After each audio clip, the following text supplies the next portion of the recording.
আমার মোহনের আকাশেতে তুই তারারে ভিনদেশি এই অন্তর পুইরা যায় তুই দূরে গে। হ্যালো গাইস, আসসালামু আলাইকুম। আশা করি আপনারা সবাই অনেক ভালো আছেন। সেদিন দুপুরের দিকে আমাদের একটা দাওয়াত ছিল, আমরা সবাই মিলে সেই দাওয়াতে যাই। খাওয়া দাওয়া করলাম, এরপর কিছুক্ষণ ঘুরলাম, এরপর চলে আসলাম দাদু বাড়িতে। এরপর বিকেলের দিকে আমরা সাডেন প্ল্যান করি যে আমরা নানু বাড়িতে যাব।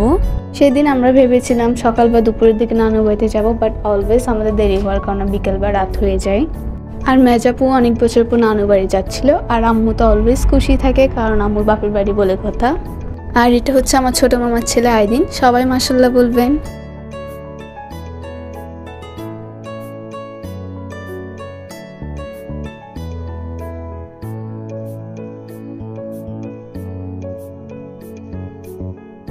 খাওয়া দাওয়া করে আমরা চলে আসলাম দাদু বাড়িতে। সেদিন আমাদের আসতে 10-11টা বেজে যায়। বাড়িতে এসে আমরা সব কাজিনরা মিলে প্ল্যান করি যে আমরা সবাই মিলে বোতল ফ্লিপ চ্যালেঞ্জ করব। এই চ্যালেঞ্জটা হচ্ছে যে বোতল ফ্লিপ করে সুন্দর করে বোতলটা রাখতে পারবে, সেই ইচ্ছা মতো জিনিস নিতে পারবে।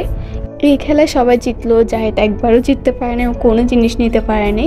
জাহেদ যখন কোনো জিনিস নিতে পারেনি, ও লাস্টের দিকে সব চিটিং করছে। ও আমার উন্না টান দিয়ে আমি যেন না পারি এটা করতে চাচ্ছিল। এরপর যখন দেখা যায় বাচ্চারা বেশি পেয়ে যাচ্ছিল, এরপর জায়েদ আর মিম আপু প্ল্যান করে ওরা লাস্টে সব চকলেট নিয়ে যায়। সেদিন রাতে আমরা সবাই মিলে অনেক বেশি মজা করেছি। এই খেলায় বলতে গেলে বাচ্চারাই বেশি জিনিস পাচ্ছিল, 6-7টা আইটেম করে, আমরা তেমন কিছু পাইনি।